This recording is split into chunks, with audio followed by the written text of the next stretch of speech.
Hello. I'm Hello. back. Guess who's back? It's me. Mike's back. Yeah, here, let me fix this real quick. Hello and welcome. I'm just kidding. You guys don't want to see that. I'm sorry, Nick. But yeah, welcome to a new episode of Showboys. How you doing tonight, Nick? I'm doing swell. How are you? Welcome back. Good, refreshed, re-energized. Yeah, hitting the Nuzlocke games hard in the yep, paint. Yep, just getting my soul crushed.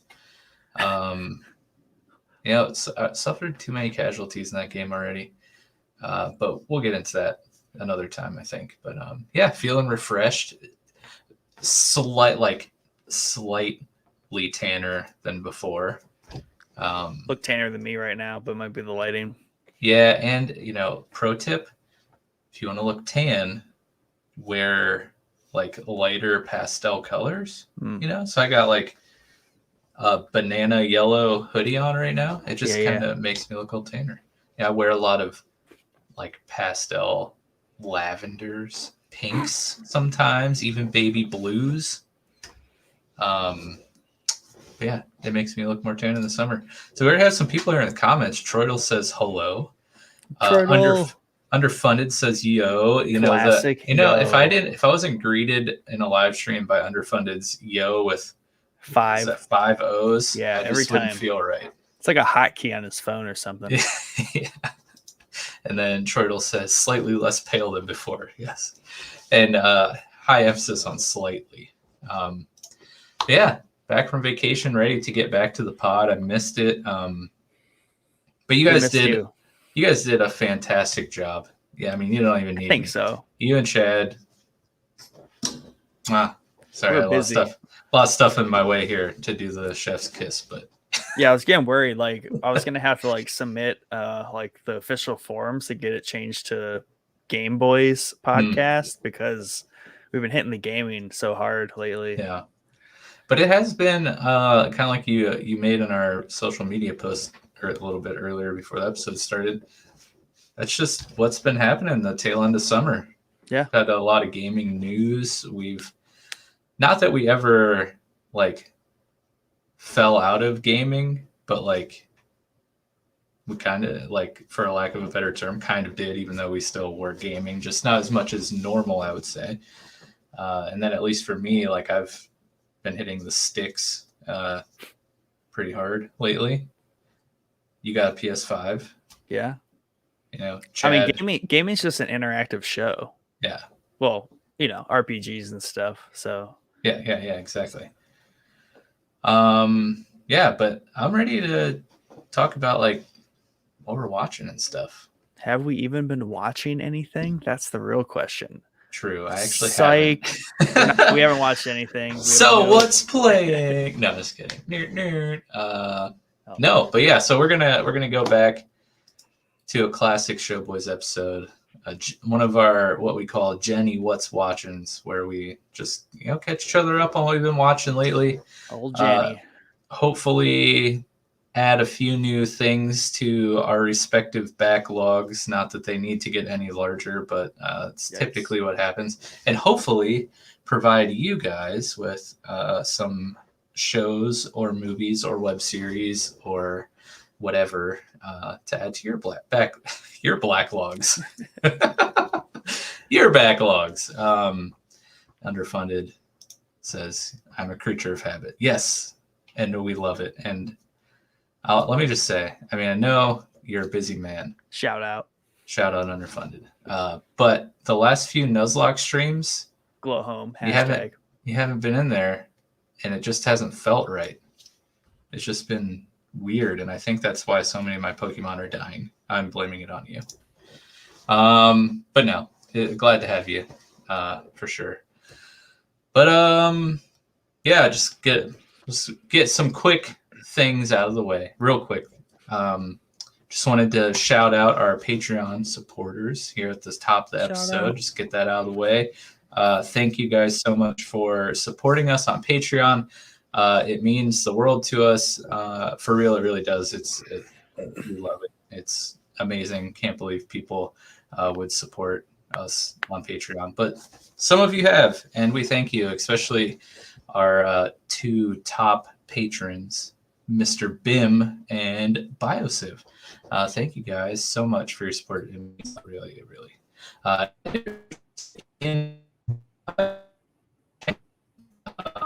And you know what we have to offer there. If you're in a spot financially to support us, you can visit patreon.com/showboyspodcast. We got a couple different tiers with some different benefits and perks.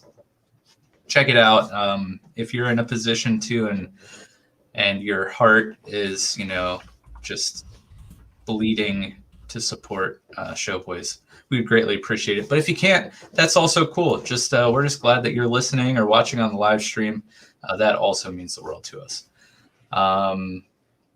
And other than that, you know, we've been streaming games. We kind of already talked about it a little bit. Nick was on like 30 minutes ago? Just 45 minutes ago with like kicking rocks in the new Valheim update. So make sure you kind of, you know, keep your eyes out on the YouTube, Facebook, and Twitch pages for some game streams on our off days. It's been a lot of fun. I've been having fun doing the Nuzlocke run of Heart Gold and just getting to hang out with those of you guys that tune in and help me name all my Pokemon. It's super fun. But yeah, Nick's also out there trying some new 4X games, Humankind. You still playing that? You know, I need to get back to it. Kind of at the point where I need to start juggling Civ and Humankind. I kind of want to, you know, I want to make content for both. And I almost did the other night, but I think I was in too much of a conundrum about which one to play. Either a live stream of Humankind or a recording on like city placement and stuff and civilization. That's a big thing I spent a lot of time thinking about in the game. So I'd like to make a video about how to play cities. So that's probably on the horizon. And then obviously now Valheim's out, and that might be something you and I need to tackle together if we're going to make content there. So I think that would be best. I would be cool with that for sure. You know, I definitely want to get in there and check out the new update for sure.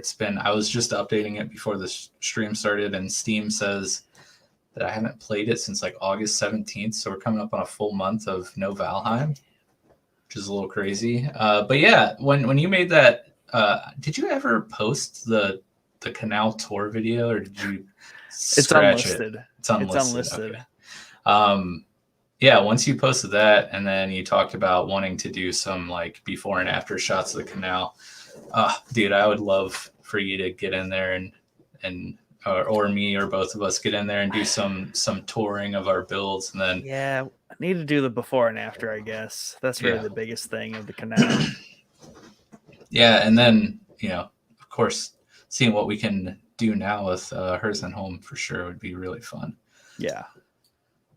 But yeah, you know who else streams games? Who?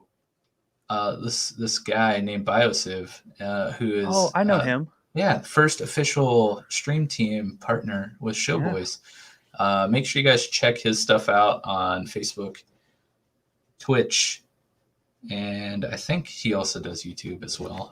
His videos, his backlog of streams are you can find in a playlist on our YouTube channel. His YouTube channel is linked as a featured channel on our YouTube page. Go check him out. Show him some support. He streams Sundays through Thursdays, I believe, in the evenings. He's still working on a set time. But yeah, go check him out. His streams are always fun, and he plays a variety of different games. So you're probably going to see something new. Maybe not every day, but definitely like every week or couple weeks, he's, you know, trudging through a new game, and it's real fun to watch. Yeah. You got anything to say before we get into it? You know, I don't think so. You know, obviously, I've been really kind of working behind the scenes a little bit, making the YouTube page a little bit more sensible layout wise, just because we have Biosiv on the team now. So he's got a whole section. You can check out all his playlists there. He does upload his essentially completed like runs of games to there in prepackaged playlists. So you can see that playlist feature section on our page. Also, you can find Mike and I's game streams in their own playlist. And then we also have a new thing called Showboys Clips, and basically we go through and we just kind of pick out different segments of our 2 to 3 hour episodes. So we've been clipping out the more segmented parts of those episodes, some of the highlights, if you will. It's just so that's a little bit more accessible to people, because it might say what's playing and list a few things up top, but we talk about so many things sometimes in these episodes. Like even this one, in the title it says like 3 different show names, but we're going to talk about probably like 6 to 10 different things. So just trying to make that a little bit more approachable to people who just kind of want to pop on a quick 10-30 minute video. So trying out some new things here. Yeah, for sure, man. Excited about that. I'm glad you started doing that. It's been really cool. Got some comments. Underfunded. I know it, bro. I felt bad and sad about missing it. So did I after playing it. Cozy Contagion says, haven't watched a god dang thing lately. Psyched for Halloween, though. You don't say. I don't think I've heard you talk about Halloween before. Every time. Around here. Underfunded says, appreciate you guys. Heart. And I love the show. Well, thank you. We appreciate you. He also says the worst part about missing Nuzlocke is not being there for funerals and naming. Yeah, I definitely need your guys' help with the naming, that's for sure. And I've been having like little memorials for our fallen Pokemon, but I got to get better at the funerals because I feel like they don't get the respect and proper dues paid to them. Troidel says playing both of those sounds headache inducing, which I'm assuming is Humankind and Civ. That's how I feel about it. Underfunded says, bro, we should play Civ together. You'll slay me, but it'll be great. I've actually never played like an online match against someone. I've been just an AI boy my whole life, but yeah, that would be fun. We should do that. Do it. He also says the clips have been great. Seriously, a great idea. Yeah, dude, that's all Nick's brainchild. He's a smart cookie. That's why I got him to do this with me. Episodes inside an episode. But yeah, let's get on to the topic at hand, and that is what's watching. So you want to start us off, good sir? Yeah, I'll start us off. So I'm gonna go with I think the most interest. I don't know. It's a weird show. I can't place it. Okay. There's one episode left. Comes out every Wednesdays on Hulu. Right now they are 7 of 8, and that's 9 Perfect Strangers. Before you talk about it, I'm glad that you're talking about it because I've been like intrigued about this, and like every time I see a commercial for it, I'm like, should I watch this? Like it looks like it could be good. And now you're about to tell me about it. So that makes me very happy. So there are really good elements about it that I like, but I cannot say wholesome as a show at the 7th episode out of 8 of this mini series, if it's a good show or not. So take that for what you will, right? So if it takes you all 8 episodes to figure out if it is a good show or not, I don't know what that says. Like, is it a bad show? Am I walking into a trap? I'm not sure. I mean, if it was bad, I think you would know by now. Right. It's not bad. You're like it's mediocre. It sounds like. Yeah, and they hold a lot back, and every episode just peels a different part of the onion back. And maybe we just don't even know what kind of like vegetable or fruit it is yet. We're just peeling layers back and like, what are we doing? It's like one of those like Russian nest doll things with a doll inside a doll inside a doll. Yeah, well, it's funny. Well, Nicole Kidman, the main character, she plays this Russian like kind of. She's basically just like a self-help person, right? So I'll read the quick blurb on it here from Google. 9 Perfect Strangers, based on a book, takes place at a boutique health and wellness resort that promises healing and transformation as 9 stressed city dwellers try to get on a path to a better way of living. And it's basically a 10-day retreat. All these characters come together, and they are like, some of them are toxic. None of them are in like a good place in their lives. So it's a very interesting culmination of personalities, as well as acting. And I think the big allure here, and this is why you see so many ads for it, because it's just something you should run ads for, because it has a pretty stacked cast. Yeah. So, it's got Nicole Kidman, Melissa McCarthy. She's funny as always in this, but in like her own way, while playing a serious role, which I like about her that she can do lately. Bobby Cannavale. Yes, Cannavale. I love that guy. Michael Shannon, Luke Evans. And like a bunch of other people. And do you know where Bobby Cannavale's from? No. Mr. Robot. I mean, he's been in other things too, but yeah, I know him from other things. He's in Mr. Robot. Yeah, I gotta find his character's name because it's slipping me right now. But he was one of my favorite characters. I can't even put he was Irving.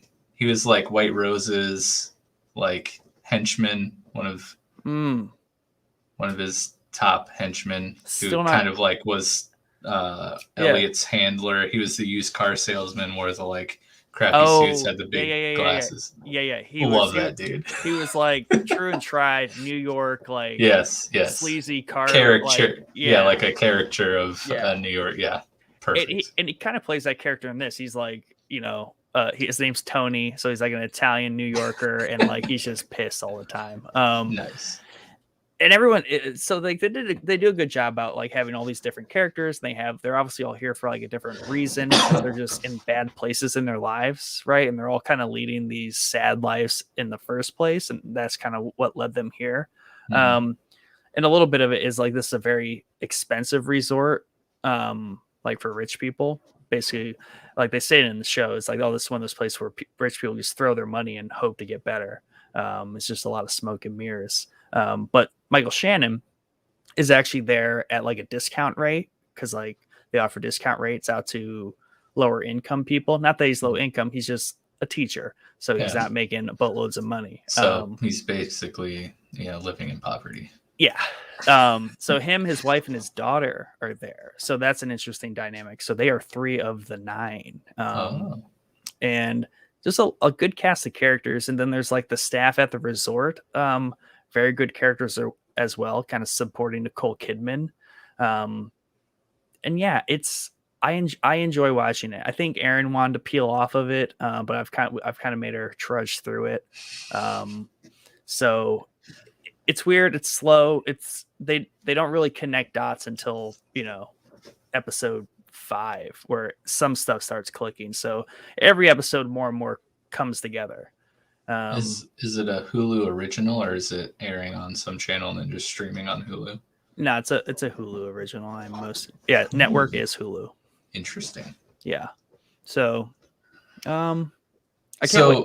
Next Wednesday the finale comes out, so I'm pretty excited to see that. And there's a lot of multiple layers to it, and I'm trying not to say anything that gives anything away, because it starts off just like exactly what it is a self-help retreat. And there's just like some weird stuff going on, and it gets weirder and weirder, to the point where the last 3 episodes are explicitly weird. Like that's the point of the episode, is that they are weird for what's going on and things that are happening. So it's like a self-aware weird shit's happening kind of nice vibe. So is it like character driven, or like story, like more focused on story, or like are we just getting like character pieces from these 9 perfect strangers, or like how would you kind of describe it? I guess it does a really good job. It's like the natural evolution of, if you were to put 9 people with very distinct different lives together, how their past and who they are kind of like come out through interactions, right? So like the one dude's kind of like a real, he's a jerk, so he like snaps on people and like just calls it like it is, like he judges them, so he'll like call them out on something, like, oh, you're a depressed person, and because you they basically try to like psychoanalyze each other while they internally also have a lot to be psychoanalyzed. So it's kind of like it's definitely all about like characters and the added layer of some of them might be there for a specific reason other than just getting help. Right. So it's like a little bit of like a plot going on. Okay. And that's like the underlying base is like, it's all about character interaction and just learning about these characters, why they're there, what makes them tick. And there's kind of like almost a whodunit part to it. Right. And that's like the underplayed part, but slowly that builds. Nothing's been done yet, but there's like a who's gonna do it maybe effect to it. So nice. Let's see. It is labeled on IMDb as a drama mystery thriller. So let's do a new thing that we haven't really done on these what's watchings. And at the end of each of our shows or movies or whatever, let's give it like a would not recommend, don't care either way, or would recommend. Like, where are you sitting with this? With one episode left to go, would you recommend it? Would you tell people to avoid it? Or is it just like one of those shows where like you're just looking for something because you have nothing else to watch and it's like, okay, then watch it? Really depending on who I'm talking to would depend on if I would recommend it. So I do recommend it to a certain crowd of people. A conditional recommendation. Yeah, conditional recommendation. I recommend it for myself. I'm glad I'm watching it. It's a good one to just have in the catalog of things I've watched. So that's where I kind of place it. It by no means is going to be like cracking a top 10, or I'm going to say it's like the best thing I watched all year. I don't know. Episode 8 might. We got one more episode. I know. So I got one more episode. Okay. Nice. But yeah, I generally would recommend it. But if you have something much more pressing to watch, I'd watch that. I'm not going to tell you to drop what you're doing, put it at the top of your list. This isn't high priority, but no, you should get around to it. Get to it though. If you like psychology and just that whole like psychological suspense and mystery of things, which I love. So you would like it. I recommend it to you. Okay, good. Yeah, because just what you've described without going into any detail, I'm already like, yeah, I should probably watch that. Yeah, and plus the actor roster, I just simply like the fact that I'm knocking out a bunch of these people's like thing they've done. Yeah. So I've seen it. I like Luke Evans is another thing he's in, and his character is actually really cool. Nice. So yeah, that was one of the main things that was so intriguing when I was catching the ads, because I've been watching a lot of Hulu lately. So it's like every third ad break, because I'm cheap and I don't have commercial free Hulu. I'm just like, wow, this is a really stacked cast here. It would be really hard to make this a not good show with these people. Yeah, and I think it would be a bad show if it did not have the stacked cast. Well, because all the actors do an excellent job. Right. Speaking of that, Cozy Contagion says, if it was good, you'd know by now. Hey, we still got one more episode. I still don't even know if you're good, Cozy Contagion, so take that for what it is. I think he's just saying that because it's not Halloween. Yes, this is true. I mean, it's suspenseful. It's a little creepy at times. It is actually creepy at times. So nice. Yeah, I'm gonna have to add it to the list. As you'll see by the end of this episode, it's joining quite a slew of things that I need to watch. I mean, I probably need to do this too, but I think you, of all people, need to do this for. And maybe this is like a Patreon, like exclusive. I don't know, but you need to actually make your list. I know. Oh, that would be a great Patreon exclusive episode where we just not even an episode, just like a list that exists. True. Well, that could take me a long time, but I really should do it because just sitting down and like jotting while I'm holding my arm in a really weird way. Writing down here what I'm watching. I was like, okay, I'm actually not watching much at the moment. Like, if I'm being honest, there's only 3 things. But there's 1, 2, 3, 4, 5, 6, 7, 8, 9 things just off the top of my head that either have new episodes or have been, or just came out, or I've started watching and then stopped, and it's been a considerable amount of time since I stopped, or have been recommended to me that I need to watch. And that's not even like doing my usual like bi-monthly browsing through Netflix, Prime, and Hulu and adding stuff to my list. So just wait till you finally sit down and do that. It's gonna be bad. You might want to make your list then. Yeah. I love using Google Sheets though, so this could actually be pretty fun.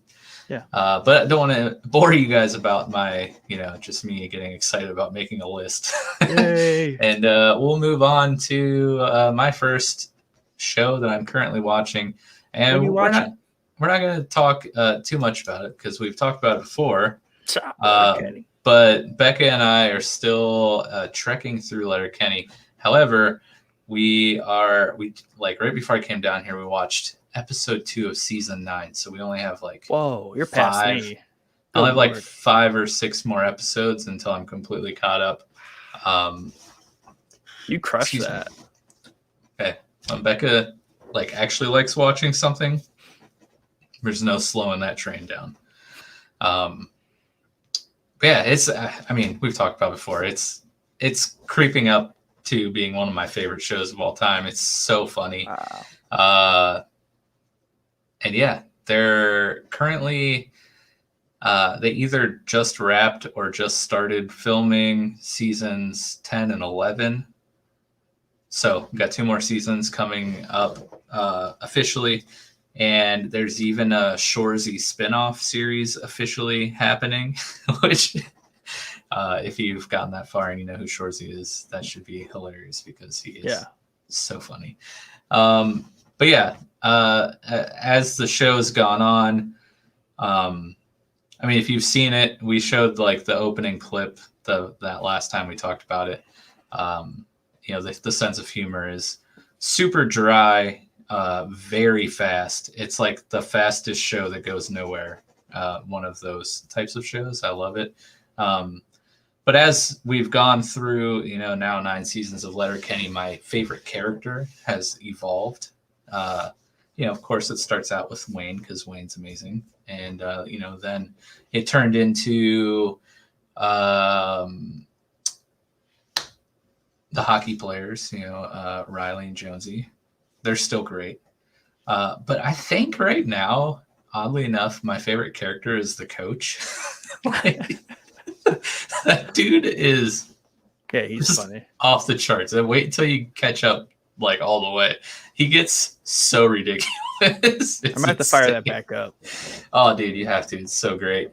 But behind all of the ridiculous humor and over the top like stereotyping that they do, like at the core of the show, there's kind of, it's kind of heartwarming. They have really good like stories, and at the end of the day, like the Hicks especially, but like all the characters at their core like have good hearts and intentions. So it's kind of I compare it to a comedy kind of like Scrubs, where there's no villain. Right, exactly. And a show like Scrubs I loved so much because it was hysterical, but also it was one of those types. Letterkenny's not exactly like this, but in a different way, it's kind of similar. But Scrubs, what I loved about it is it was super funny, but it also, when it was serious, it was like very serious and did a very good job of having those serious moments to the point where like sometimes I would feel really sad, or like, you know what I mean? Like it would really like hit you in the emotions outside of just your, laughing at stuff. And Letterkenny does that in like a similar vein, but not like the same. Its serious moments are nowhere near as serious as Scrubs. But the heartwarming, like serious moments are still done well. And like, I don't know. I like that side of it too. But if you haven't watched Letterkenny, like you need to get on it. It's so funny. But I'll also add this caveat. It's one of those shows where you'll either love it or you'll hate it. Like, there's no middle ground. You'll know that instantly. Yeah. And my friend who got me into it, when he threw the first episode on, he's like, all right, if you can get through this first episode, like, you're going to love it. And like, really, the opening, the cold open, which we played on whatever episode it was that we talked about it, like, just watch YouTube, Letterkenny cold open, episode 1, watch that like 2-minute clip. And if you like died laughing, like, watch the show immediately. If you thought that opening clip was ridiculous and stupid, like, don't even bother. Yeah, I don't know. I mean, what are your thoughts? Does that sound about right? Yeah, that's pretty accurate.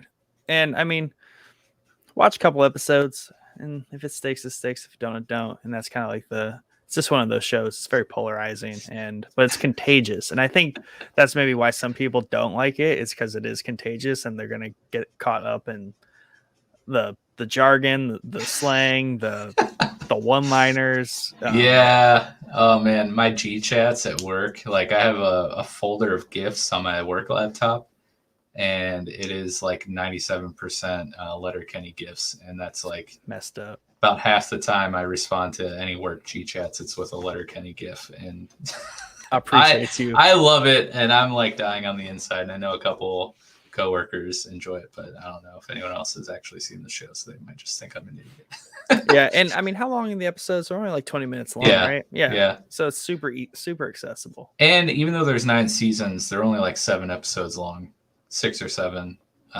depending. I don't know how Canada does their TV, but that's what Letterkenny does. And I like the shorter seasons. Underfunded says Scrubs was so good. It really was, and I want to rewatch it so bad. I loved that show. Those inner monologues could make you laugh and cry in the same episode.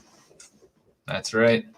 And funnily enough, I had a boss that was like, he's like the perfect combination of Dr. Cox and Ron Swanson. Like, if you just mash those two people up, that was my old boss. And it was a joy to work for him. A joy.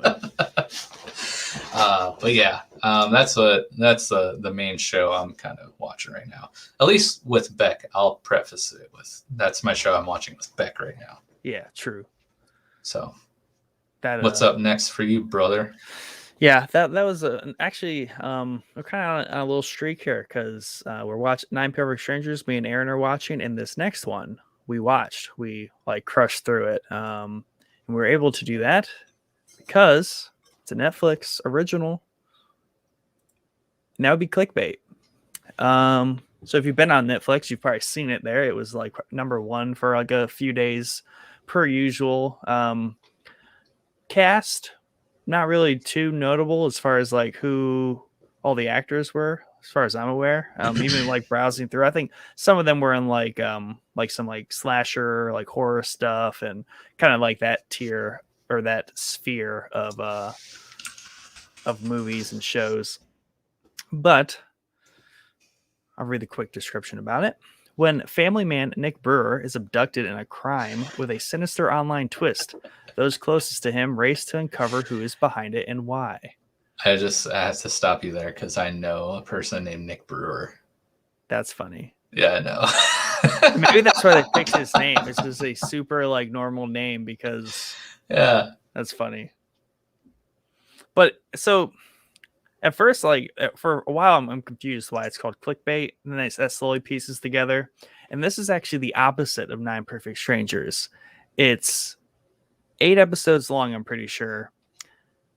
And I thought it was super good. And I mean, it is super good until the last episode. And it brought it down like to like the okay zone. And I was like, oh, this is super good. And then it's about if it was at an 80%, it like knocked it down to like a 50% on the last episode. And it was just okay at that point, which is really unfortunate. But it is for sure a whodunit mystery thing with a lot of kind of modern tropes of tracking people online, cell phones. It's got the whole like cell phone texting, CGI graphics, so you can see what people are texting. And Nice. It is a big mystery, and there's lots of characters. Every episode is named after a different character. So it's like the wife, the son, the brother, and the detective. So the whole time, like, the episode kind of primarily focuses on this person's involvement in what's going on.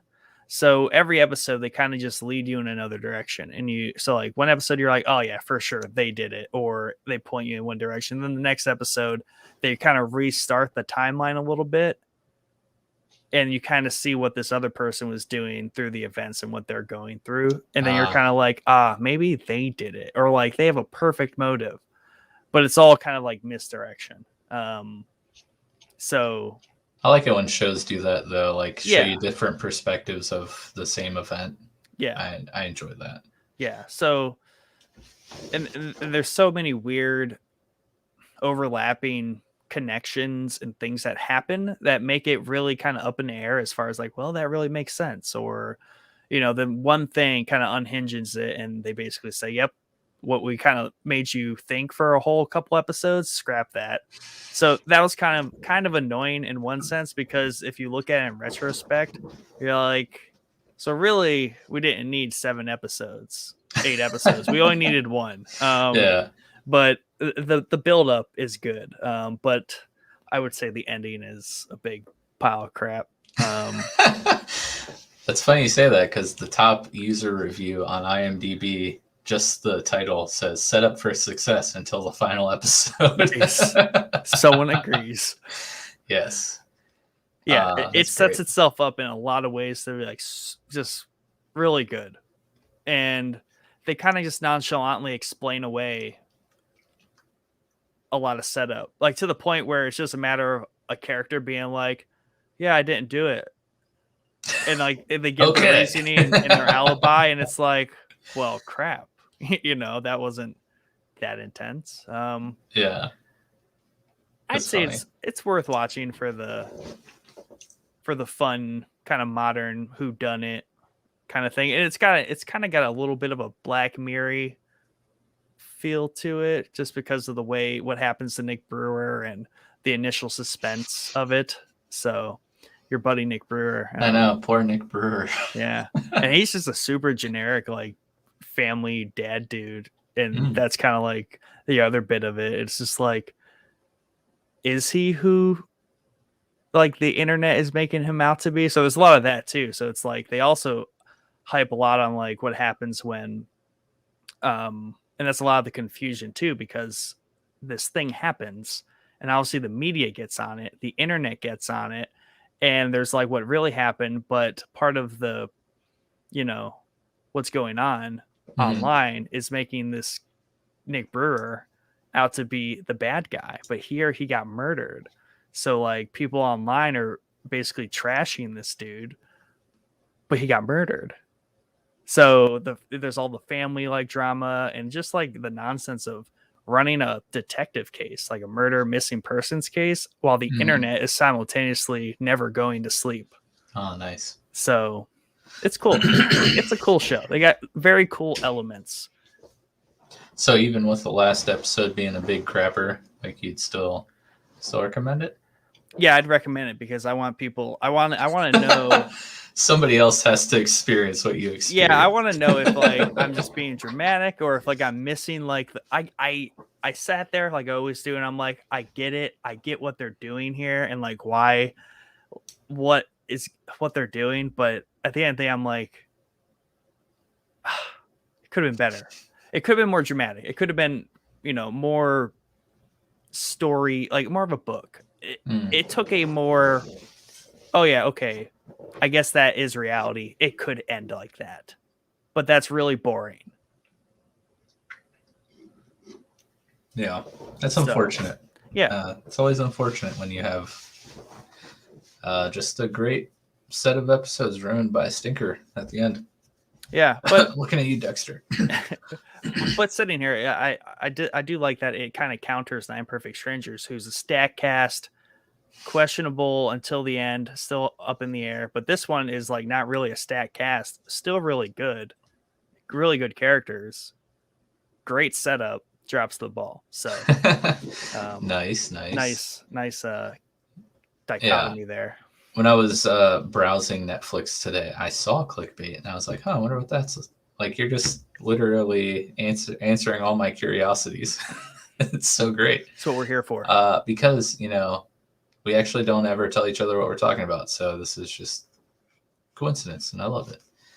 Love it when things work out like that. So my next show. Tell me. It's a little show you might be familiar with, maybe, called The Expanse.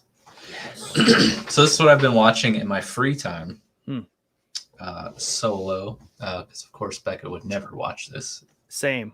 Pause. I have a note to make. This is on my list of things to return to, so we can talk about dually here.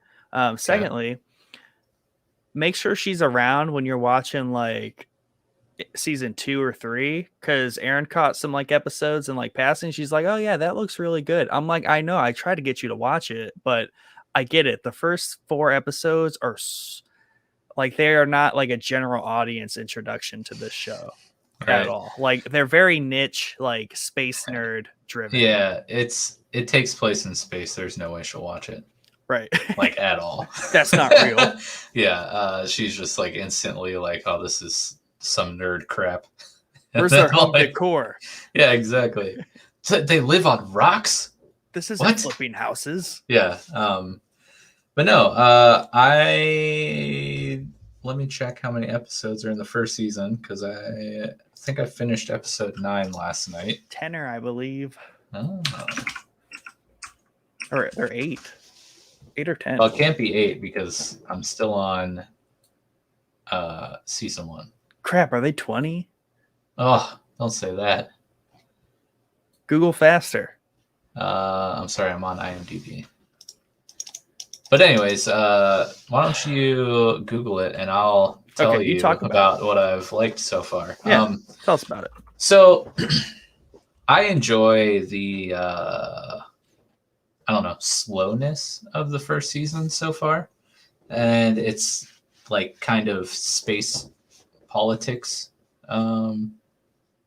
Is that what you would kind of describe it as? That's what I'm getting the vibe of. It's like you have the Earthers, you have Mars, and you have the Belters, and the Belters are kind of like, "Hey, no one likes us. Everyone's just using us." And Earth's like, "Shut up and get us water." And Mars is like, 10 "I episodes. hate all of you," or something like that.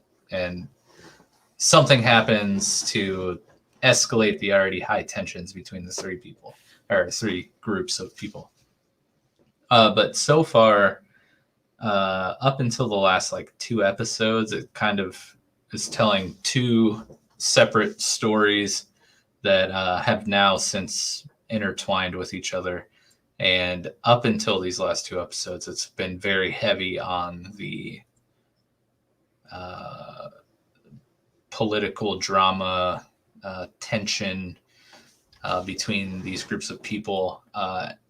And the last episode or 2 have kind of introduced a more alien type story element. I don't know if it's literally alien, but I use the term alien as in different and unknown, which is intriguing. And the kind of 2 stories have now slammed into each other and are now coexisting together as kind of like one singular story now, which is really cool. And I've really enjoyed the fact, kind of like what you and Chad were talking about, like all the little details, like the magnet boots to, still show the effects of gravity without like making it look terrible and cheesy. And they dramatize the effects. So like they're able to weave in drama with like weird, real like space physics. So like it's not just like a small detail, which I like. They like make plot points kind of around it. So yeah, and I like how even though it's like a space drama, it is just taking place like between Earth and Mars, you know? So it's like And the belt. in space, but like, you know, these basically next door neighbor planet, you know?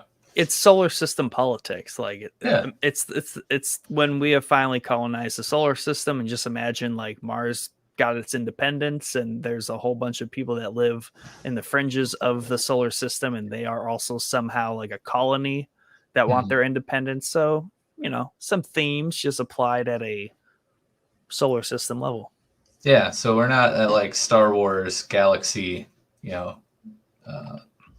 level yet, but you still have space, and you still have, you know, space travel, ships, you know, all that fun stuff. But I've enjoyed it so far, and it's been pretty light on action. There has been some action, but just the political drama of it has been pretty cool. Space politics always are interesting to me. I think that's why I like the prequels of Star Wars so much, is because that's kind of, you know, what they are leaning towards. But yeah, I'm excited to get into season 2 and 3, because I think that's when you said it kind of like really like goes up a notch. Season 2 is phenomenal. There's a mid-season finale that just blows your mind. I'm gonna hype that all the way up because it is amazing. You'll love it. Nice. And this was a sci-fi show, right? For several seasons, and then 3 seasons on Sci-Fi. Then they canceled it, and then Prime was like, "That's dumb. It's ours now." Okay, nice. There's 5 seasons out. Season 6 is on its way. Okay, cool. I finished up the season 4, or I wow. finished season 4, so I need to start 5. I've been back burning it. 5. I'm like saving it for You gonna like time it so you finish 5 around 6, right around time 6 comes considering out? Considering it. Nice. With that being said, for it being a sci-fi show, first season's been pretty impressive so far. Because whenever I think of sci-fi, I just think of like not D level like shows and movies like Sharknado and like, oh yeah. So the fact that this show was on Sci-Fi for 3 years kind of blows my mind. And started in 2015, so it's pretty current. Yeah, and it looks like it. I think it holds up visually. Yeah. Which is shocking with it being a sci-fi show and starting in 2015. Like that's, I don't know. It's been good so far, and I'm excited to see kind of where it goes. It's cool. But yeah, like Nick said, you catch it on Prime. The detective, great character. Oh yeah, like his haircut. Oh yeah, I want that haircut. I ran that by Erin. She no go. I'm gonna do it anyways. Do it. Bold statement. Yeah, I like it. And then I'll do it, but I'll do like the opposite side. So then when we stand together, it just looks like, I mean, you're taller than me, but like then it'll look like we have like a full head of hair. Well, the reason like I'm not really that opposed to it, like I'm kind of open to that haircut idea, because over the winter or like deep like pandemic, like last year when my hair got like really long, if you were, the top of my hair was like his, like it had that kind of length to it. It's just it was poofy here because I didn't shave the side, so I just need to shave the side of my head. Yeah, just one side. Yeah, just one side. Yeah. But like in Peaky Blinders and like the 20s, that was a legit hairstyle.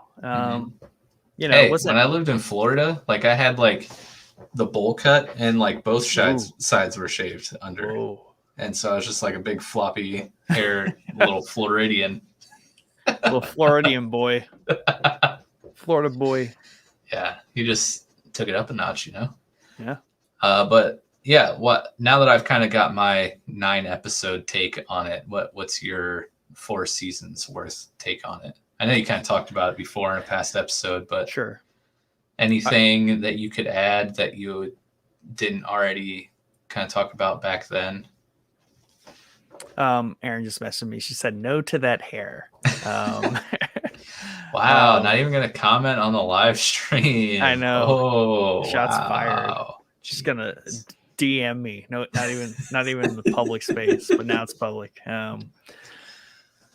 But so I think, well, I mean, I'm definitely further along than I was when we talked about it then. I think I was still like inundated by the awesomeness of their mid-season finales of season 2 and 3. But definitely like 3 into 4, it shifts gears a lot. I would almost say the same way the first couple finales, whether it's the end of season 1 or, the mid-season finales were like season finales, there's almost like a series finale of sorts where the show kind of resets itself a bit. And it just starts a whole new level of show, which is cool and which is really different. And it actually starts to remind me a little bit of like some video games out there, which is fun. And I mean, they keep the production value going up, I think, because things just look good. Environments start to change a little bit, and they just keep expanding on this expanse of a show that they have. It just keeps kind of growing, and I see what you did there. They're doing a good job not like stagnating, right? They don't overly bore you with kind of like space politics the whole time, or what's going on between Earth and Mars. It's always like an underlying thing, but they do a good job, and they get into it with a bunch of other kind of topics, and they start getting really maybe philosophical, like bridging some really big questions, and that maybe we'll have to face one day if we don't get hit by an asteroid before we make it off the planet. Sad face. Maybe we won't make it that long. We're all gonna die. Downer. Oh yeah. What's really cool and not depressing at all is this amazing Spaceman Funko Pop that I have recently got my hands on, which this is not a camera perspective thing. This is a 10-inch massive Imperial Stormtrooper. Look at that. Dude's huge. It is. It's actually heavy. I think I might have just pulled a muscle holding it up to the camera right there. Too much vacation for you. Yeah, not enough pumping the iron. Man, I miss Star Wars. Can't wait for some good Star Wars stuff. Just rewatch it like all other Star Wars nerds. I mean, I just got done watching it for the first time, like that doesn't a couple months ago. I need to. That's way too long to have gone with no Star Wars. Just start rewatching something. Maybe I'll put Solo on. Solo's like my favorite thing. I do like Solo. Solo's good. Yeah, like that's a really good one to have on the background. Rewatch Rogue One for the 7th time. There you go. Look at getting those numbers up. Yeah. I need your episode counts up on The Phantom Menace, Revenge of the Sith, and Empire Strikes Back. Got to get those numbers up. Might just like rewatch the last 4 episodes of Clone Wars. Not a bad idea either. The Ahsoka mini movie or Ahsoka movie mini series. So good. But anyways, back to the Expanse. I would say check it out if you're into space stuff. And from all I've seen so far, if you're into like space politics stuff, I'm sure it kind of evolves from there, from what Nick's talking about. But yeah, I enjoy it. I think Nick also gives it a recommendation. Yeah. Highly recommend. Highly. There you go. All right. Well, there's number 2 for me. So what do you have left on your list? I know it's kind of short. I have one more that I'm currently watching. And then I have a bunch that I need to watch or finish watching. Okay. Do you have anything else that I know you were talking about possibly some movies? Yeah, so I think I'm going to leave I have 4 items. Okay. 3 of them are kind of just like minor. And one of them I think I need to do now because I want to have energy for this one because I like it so much. Okay. And I think it's absolutely fantastic. And that would be Disney's Cruella. Whoa. Yeah. Out of left field there. Yeah, no kidding.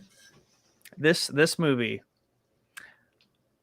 did not expect this, but watched it, and it's great. And actually watched it over like 2 sessions because we fell asleep.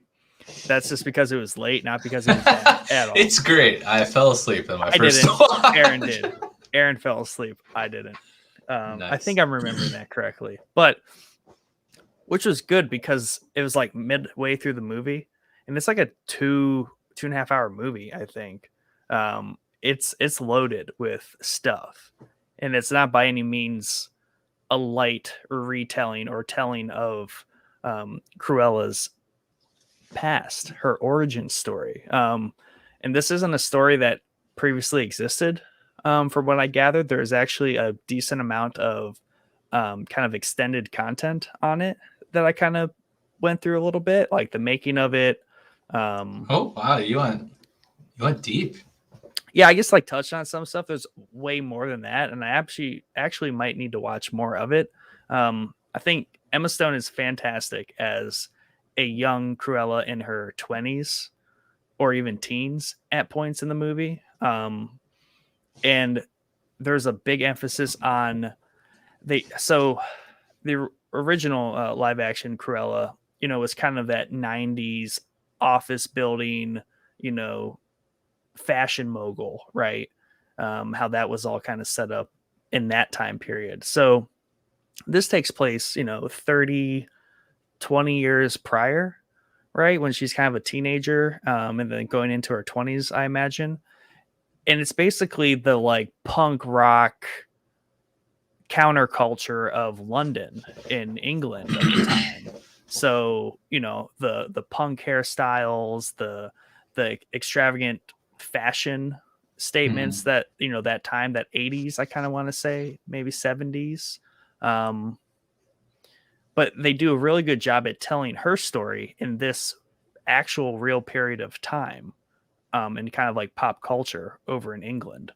And she's basically like this, she's making a name for herself against this other current fashion mogul of more old school style, which is played by, who is that played by? It's the other Emma, as Emma Thompson, who is, she's pretty notable, English actor. And they also do a really good job at tying the future versions of the other characters. So like Horace and who's it? Jasper and Horace, and a lot of the supporting characters from the other Cruella movies. And they nail them. They're pretty spot on as far as like how they make all these characters younger. And they do it in a fun way that is very much, 101 Dalmatians, Cruella. Is it like 101 Dalmatians mashed up with like Joaquin Phoenix Joker style? I mean, Wow. that kind of like is the vibe I get from the trailers I've seen. Huh. It's like a Joker style take on Cruella. Yeah, I would say so. Because her character is super dynamic and it is very much like her hair. Like there's a light and a dark. And even the light side, the non-Cruella side, is Estella, right? And she's kind of like a double agent at times. She lives both these lives. So like no one knows she is Cruella except like Jasper and Horace and a few other people. So really good characters, and I just think they really did a really good job at this character's origin story. And as we reported on the newscast, there's going to be a sequel, which I'm very excited about. Nice. But Emma Stone does like a knockout job of being a young Cruella, and Nice. you like Cruella in this movie. Like you root for her, like you should for a villain origin story, but it does it in such a good way. Right. So I mean, that's kind of what happened in the Joker. I think up until maybe the end, but the whole time, yeah, I think that's what makes a good origin story for a villain in particular, because if they make you relate, right, and you feel pity for the circumstances that turned this person into it villain, justifies their villainy later on. Right. It puts color behind that instead of just bad because they're bad. Right. It's bad because some unfortunate circumstances happened. Yeah, they went through some stuff. Right. I like that. Yeah, and just a big emphasis on More so because obviously in like 101 Dalmatians, it's alluded. It's like a minor element. Obviously, the fact that she wants to make a coat out of a bunch of dogs, a bunch of puppies, is like a big thing. But there's a big emphasis on like fashion design and that kind of market or that kind of industry, right? How that works, at least at that time. Kind of have this like overbearing mogul that she's trying to take down, and she's kind of the counter to this other big fashion mogul. So it's just a really good movie, and they do a lot of tie forwards, and they do a little bit of setting up of kind of probably they're going to remake 101 Dalmatians with some new characters. So that they do some modernization and setup there. But overall, I mean, super tasteful, well done, and it kind of bridges a little bit outside of the traditional, like, it's not, I wouldn't really call it a kids movie at times. Like, there's some fairly dark elements in it. So it's definitely for the adults that watch it as children and then get to see this awesome villain get kind of played out. That's cool. I enjoy stuff like that. This was when it was announced and when the trailers started coming out. This was definitely something I was like, I would really want to watch that. Yeah, I think I missed most of the trailers. Like, obviously I saw like the image, I knew it was coming out, maybe saw a trailer, but I think because it was so like, we just kind of watched it on a whim because it was new to Disney Plus, and Aaron had been waiting for it to come out and watch it. We're like, let's watch it.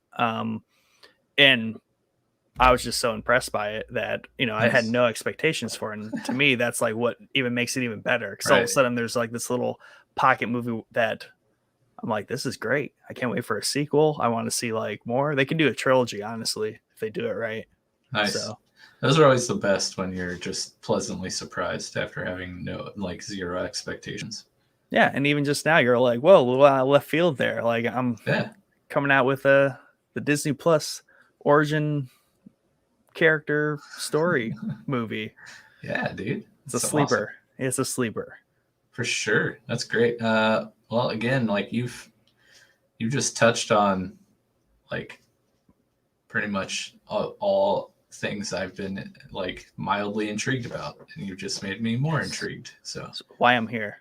Woot. Yes. That's awesome. I have one more that I'm currently watching. Ooh. Care to guess? Rick and Morty? No, I know it is. Yeah. Is it this? Yep, there's that. What We Do in the Shadows. Season 3 started, baby.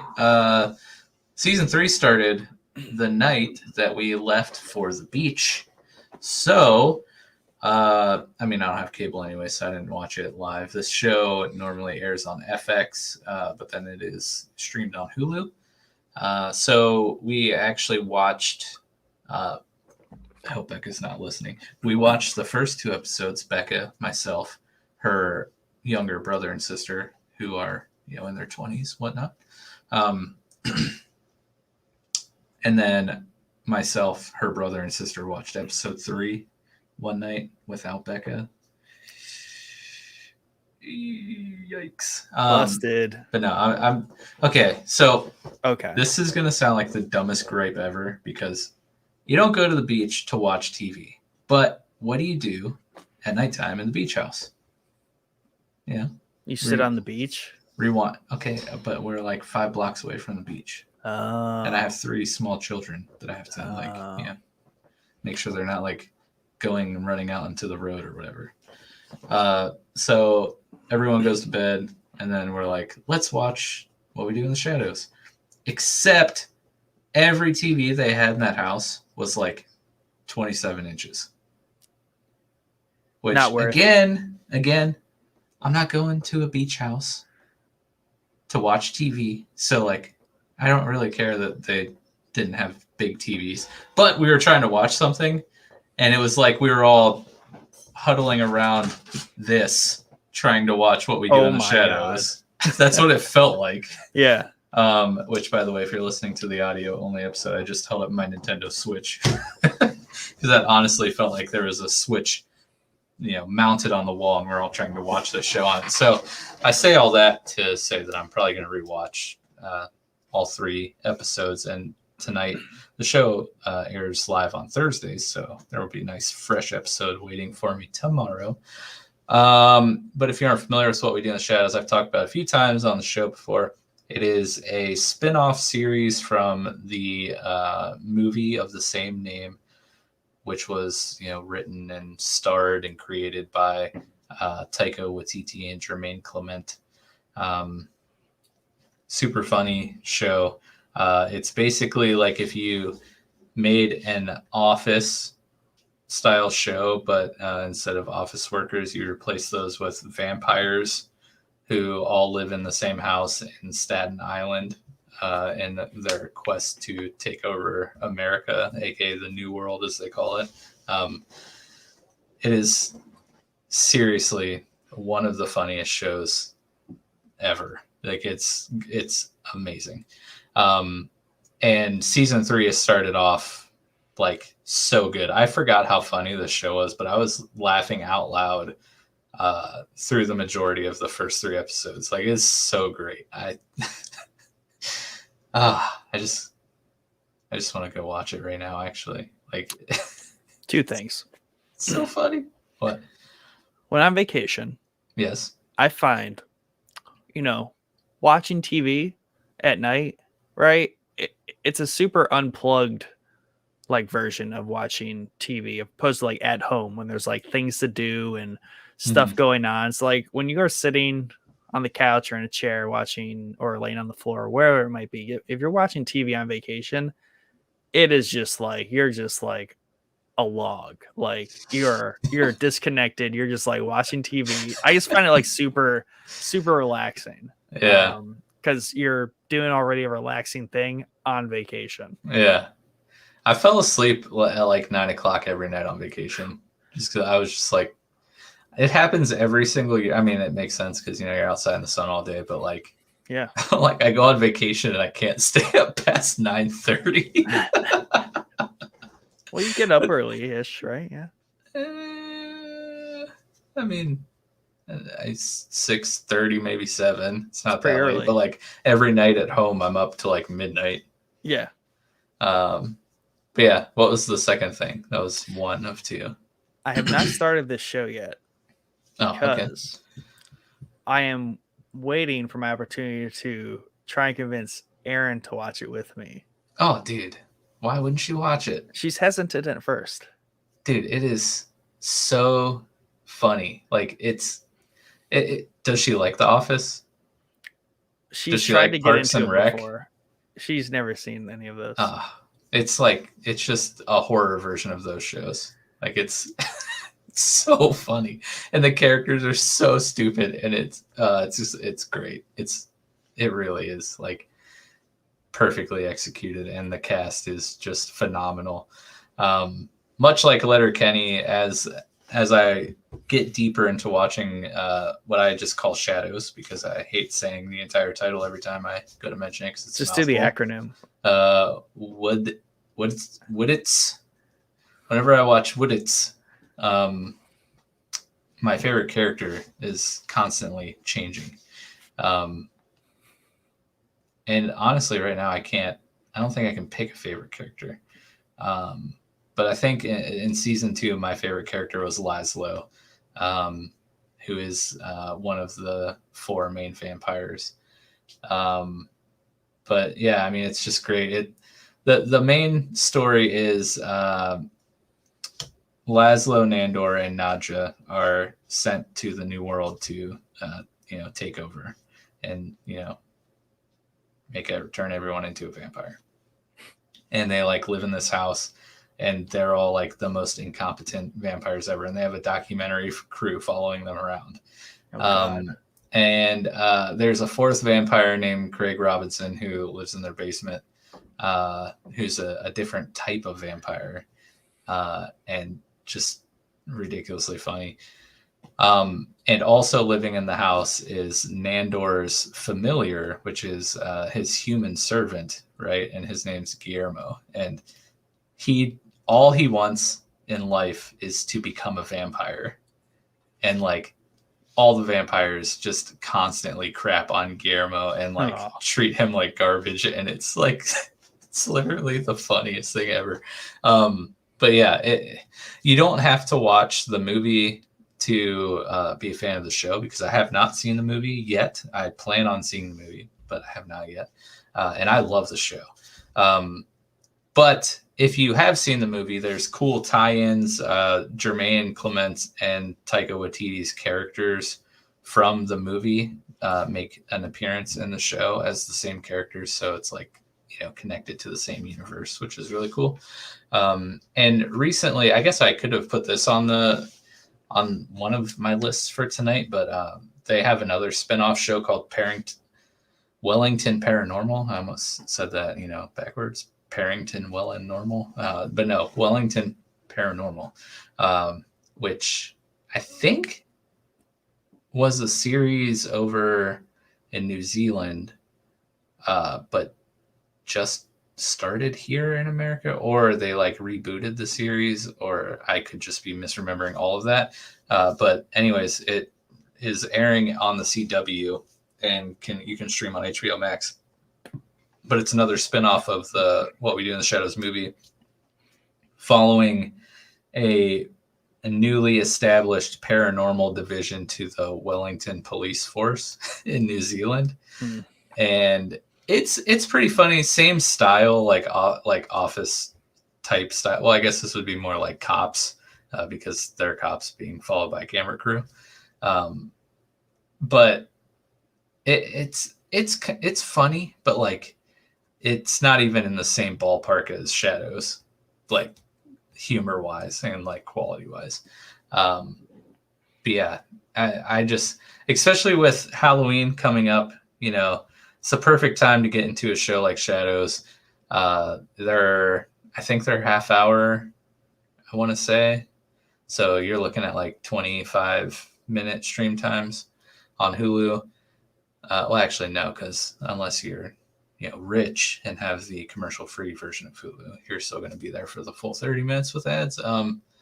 Yeah, I highly recommend Shadows, and yeah, it's just, you will laugh out loud multiple times an episode someday, because it's absurd, and it's just insane. I feel like Anthony Carrigan should be in this show. Anthony Carrigan, Victor.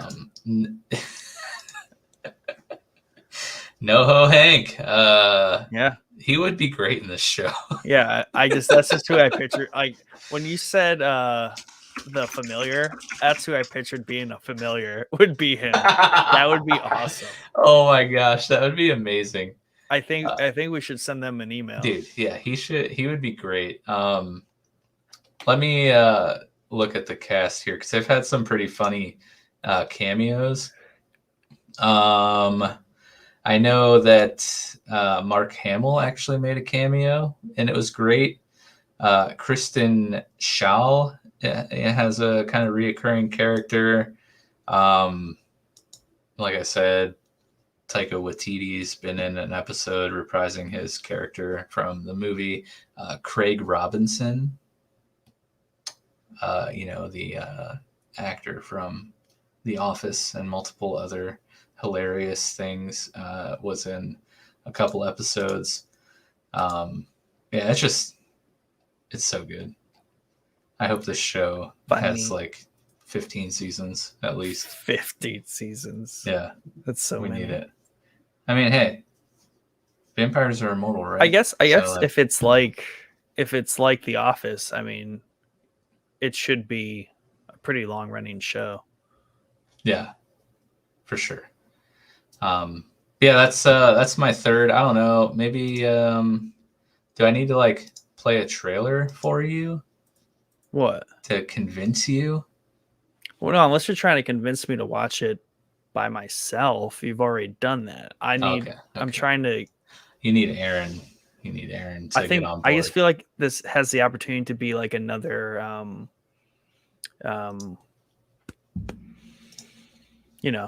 I have a show in mind. I just drawing a blank on it, but like the comedy series, Yeah. the shorter half-hour comedy series Yeah. that Schitt's Creek, kind Yeah. of like replace Schitt's Creek for us. Yeah. Well, if it helps, like Becca loves this show, Right?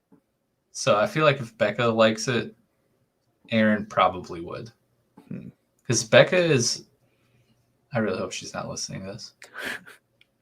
She's like the most basic when it comes to shows or movies. Are you saying Aaron's the most basic? No, I'm saying that if I can get Becca to like something that's not like normal HGTV, yeah, then I feel like pretty much anyone would like it,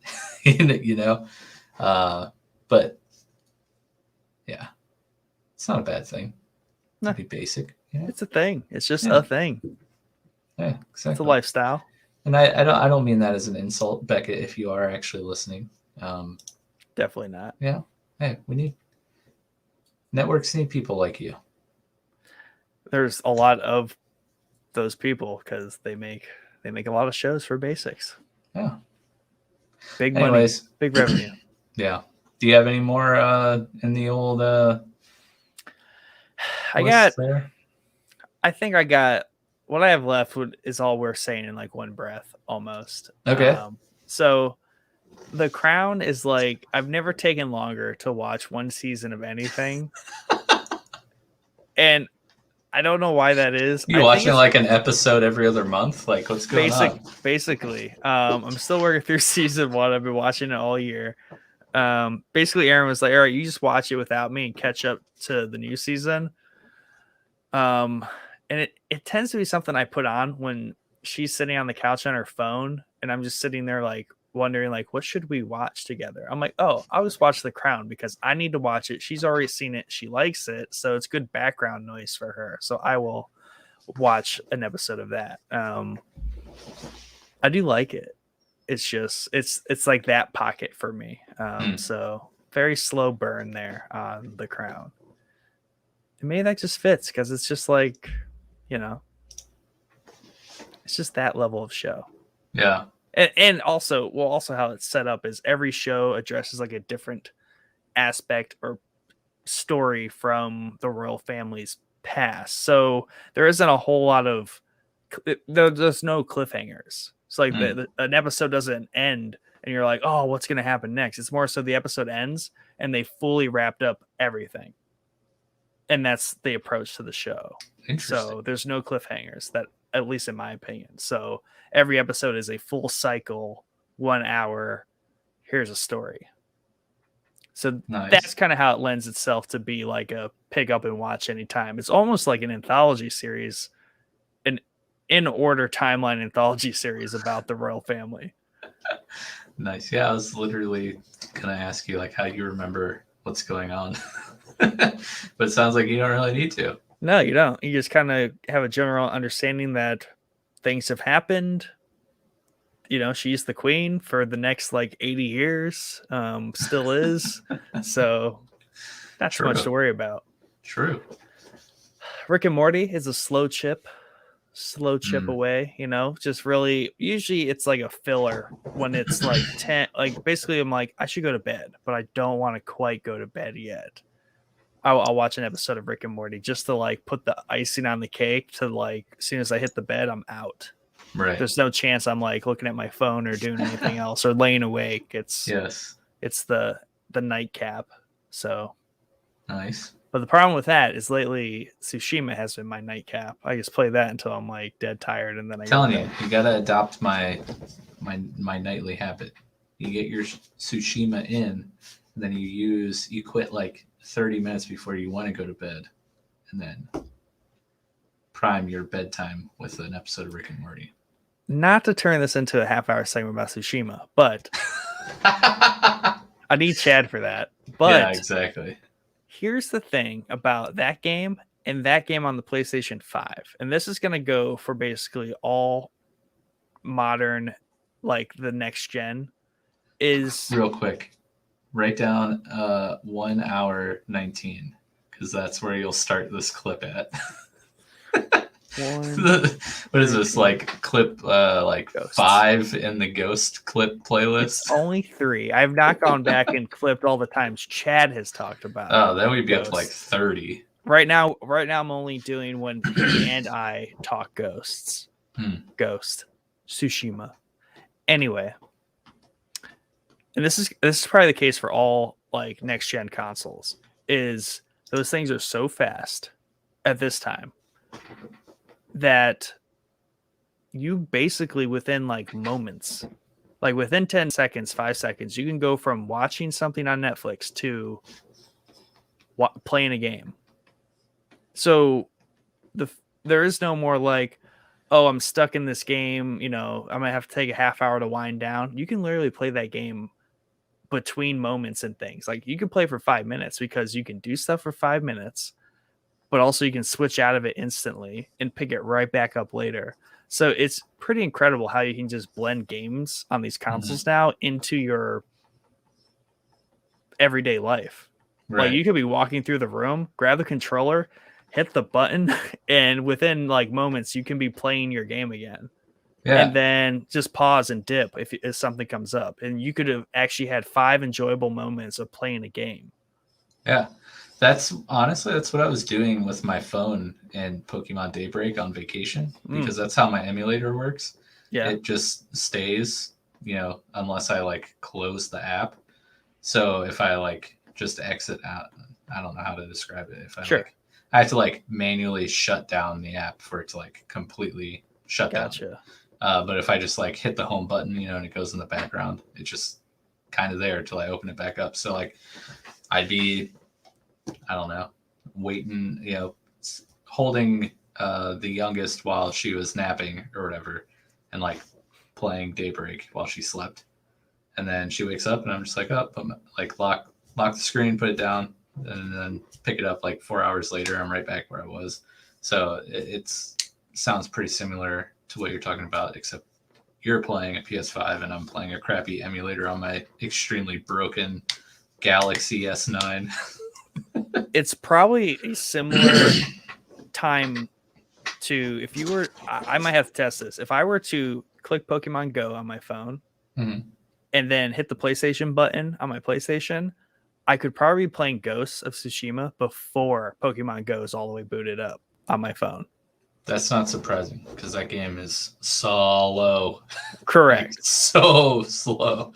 But that's impressive. It's faster than any PC experience. Like my computer still it's got an SSD. It still boots up really fast. But by the time it wakes up for 20 seconds and then I open Steam, hit play, like that's way slower. Yeah.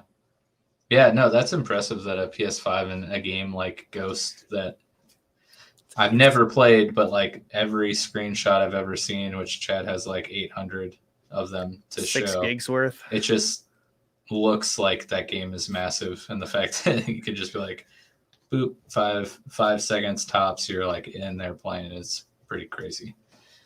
And that's on like a resume game, right? If it's paused in the background, it's literally, if you can go from like Disney Plus to playing Ghosts in like probably 5-10 seconds. And then from like a cold start on the game, 20-30 seconds.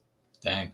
So that's why it almost doesn't, like, it's so hard to say, oh, I need to stop playing the game now and kind of like, as Underfunded says, prime myself for bed, because I can play that game seamlessly. And the way that game is set up is you can almost pause at any time and you're right back to where you were. Like there is, well, I've never really paused mid mission, but I've paused mid like to do. And it doesn't like throw you back. Like it saves frequently. It's just so seamless. Yeah. And I imagine that's how a lot of RPGs will be on these next gen consoles. Right on. Yeah, for me, it's not so much like where I'm at in the game. It's just whenever I'm gaming, after I get done, my mind is just like really busy. So I use a show to like make my mind stop thinking. And I think it's probably because I play a lot of like, well, MOBAs, and which is multiplayer, which is trying to think of strategy and like the rush of winning or losing in ranked, and then you're just thinking about what you could have done better or how bad you just stomped the other team. But even with like my Nuzlocks, which have been very emotional the last couple days, you know, I had to like walk myself off the cliff of like, I can't believe let me count real quick. 1, 2, 3, 4, 5. Wow. 5 Pokemon die What a in the last 2 days. Pokemon Protective Services are going to be coming for me. Yeah, you're coming in way too loose on this back from vacation. You're like, oh, I'm so good. Yeah. Underfunded says my cell service is so slow. Pokemon Go takes ages to load for me. Same. Yeah. And I've experienced quite a bit with Go lately that, you know, not that this is becoming, you know, what's playing, but it's becoming what's playing. That's what the people want.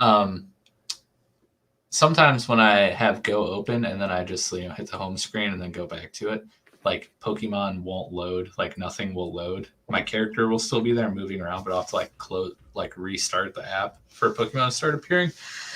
It's just been real slow lately. And Underfunded also says, that's insanely fast, talking about the PS5 load times. Deflated Fro, which shout out my brother-in-law, Josh, who was on vacation with us. Heck yeah. He says rip with a big old crying face. And if you watched the stream last night, that crying face is very accurate.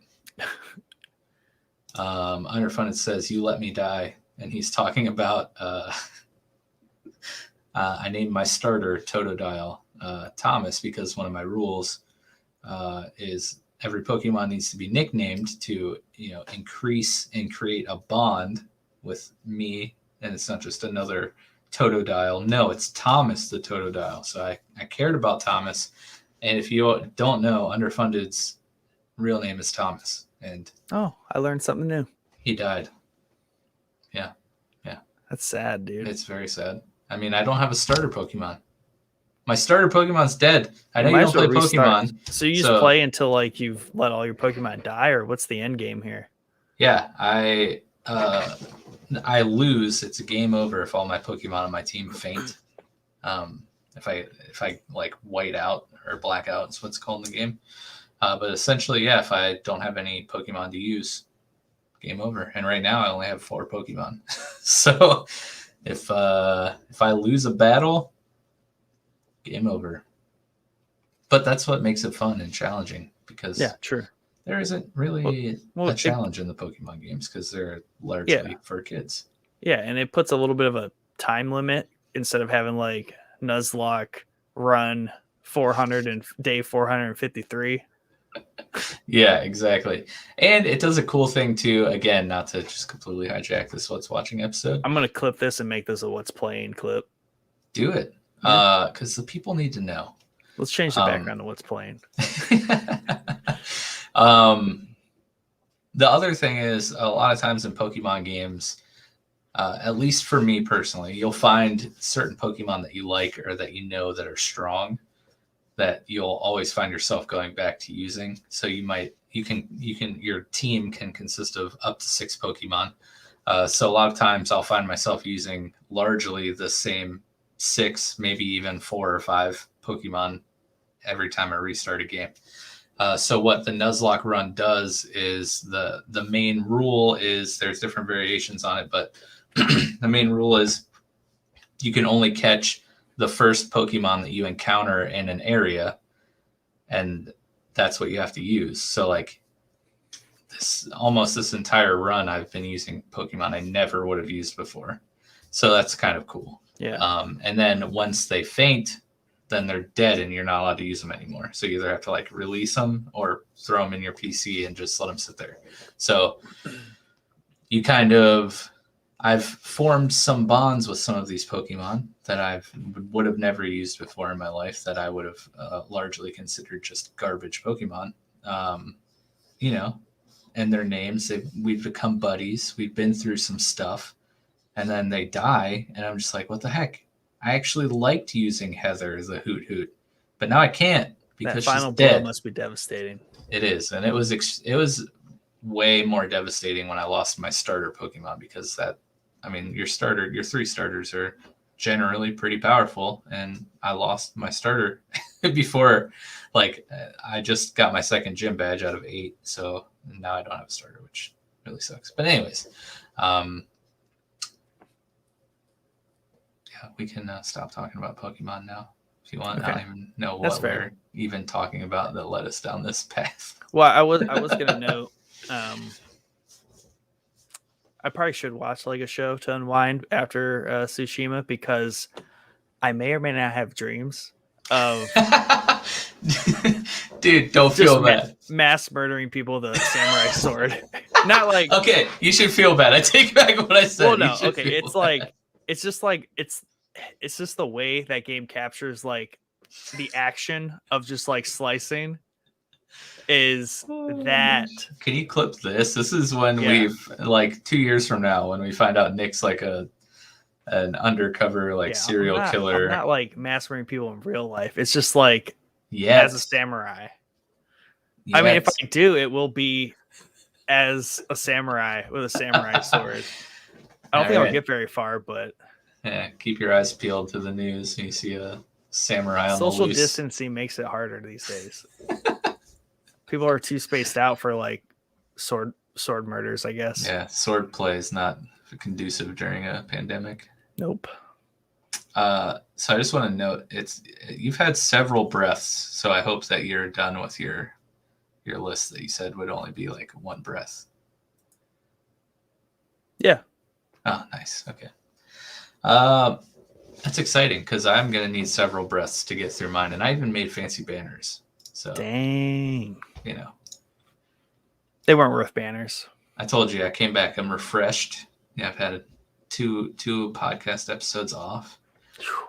So I kind of put this in order of like what I probably want to get to first. These are all my need to watch. So these are either going to be shows I have not started yet, but want to, have started, but have not finished yet for whatever reason, and shows that have been recommended to me. So I think the first 2 shows are kind of tied for like the one I actually want to watch the most. But the first one is probably, and if we're being honest, this is probably going to be number 2 out of these first 2 picks. But this one is called Black Summer on Netflix. It's a zombie show. It's been a couple of years since the last season was out. I want to say this is season 2, which I think that's right. I'm sorry, I'm Googling right now. There are 16 episodes. Yes, this is season 2. The first season was really good. Low key, kind of caught me by surprise. It was one of those shows that I just stumbled on browsing through Netflix, didn't hear anything about, just saw the little thumbnail and saw it's about zombies and was like, hey, what the heck? I love zombies. Let's give it a shot. And it was actually really good. So I wasn't sure if it was going to get a season 2. And then when I saw that there was a season 2 and it was releasing, I think it released August, I want to say. I should have came more prepared about this, but it released a little while ago. Been really wanting to watch it, but haven't yet because I keep forgetting that it's out, honestly, which I do a lot. But that's one. The next one, which is the more important one, I think, between these 2 is season 3 of Titans, which is on HBO Max. I've talked about Titans before. It's probably the best DC series that's out right now. Super good, follows the Teen Titans. How did you turn that whole thing orange? I got really distracted there for a second. Oh, I know what you did. Mess with the theme, because I'm wondering why our names aren't like on our. It's because we got a banner up. I've never noticed that those disappear with banners. Yep. Learn something new every day. So anyone out there wondering about StreamYard, if you have a banner up, it's not going to show your name. Anyway, sorry, Nick rudely distracted me. No, Titans, one of my favorite superhero shows. It's on HBO Max. Season 3 just came out. It follows the Teen Titans. So you got Dick Grayson, you got Jason Todd, you got Raven, you got Starfire, you got Beast Boy, you got Superboy. Superboy. Lots of cool, fun heroes. Even had Aqualad. You had Wonder Girl. It's good. It's really good. The action, the fight scenes are really well choreographed. It's pretty dark. You have Hawk and Dove, by the way. I'm sorry, characters keep coming back into my mind. It's really good, really good. Super excited. I know Mel from our Discord is on the Titans hype train with me, and I want to say she started season 3. I wouldn't be surprised if she did. So yeah, that's probably the most important of these two. Probably the first show I'll end up getting back to, or starting, I should say. I want to start a brand new show that just came out on Hulu called Reservation Dogs. It's a Taika Waititi special here. Follows, some Native Americans on a reservation. That's the name, Reservation Dogs. A little play on words with Reservoir Dogs. We reported about it on our newscast many moons ago, but it's finally out on Hulu. Looks hysterical, Taika Waititi. That guy hardly ever messes up, so really looking forward to checking this one out. I don't know if this will be one I'll watch with Becca, but she's kind of surprised me a lot lately with our comedy choices. I mean, she really likes Dave. She really likes What We Do in the Shadows. They're kind of two shows I didn't really expect her to enjoy. Same with Letterkenny. She loves Letterkenny. Didn't really expect her to enjoy that. So she might like Reservation Dogs. I don't know. This might be one we tackle together. Next, now we're gonna start getting into shows that I'm like in the middle of. Like, there are still plenty of episodes out, but I started and have not finished. So first up, Stargirl, which we've talked about a few times. In probably the middle of the first season. Doesn't sound like a good show. It's mediocre at best. I just need to at least watch the first season because Jordan's been hounding me to. Something wrong with that guy. Yeah, I mean, it's your typical CW superhero show. I'd say it's probably in the upper pack of CW superhero shows. I don't think it's better than early Green Arrow. I don't think it's better than early Flash, but it's definitely better than... Is Gotham a CW? No, that was a Fox show. Okay.